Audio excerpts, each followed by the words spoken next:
you've got to want to do it, because it's, for me, developing your emotional intelligence takes time and it takes commitment.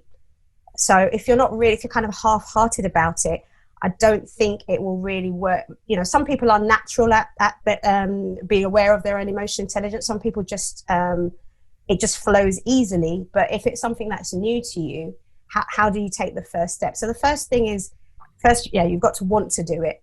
And the second thing, I mean, I'll talk about the elements individually, but there's some key elements around emotional intelligence. And the first thing is to be aware, so self-aware. How are you interacting with other people? How do your emotions affect how you interact with other people? When you're speaking to someone, having a conversation with someone, if you're having a bad day, how does that come out of you? How are you able to either kind of notice it and then put it to one side, or do you bring that into the conversation so that it affects the conversation and probably in a negative way? You know, obviously you can feel great emotions, and that's always going to affect a conversation differently than when you bring a kind of a negative spin to a conversation. So the first step is being about self-awareness.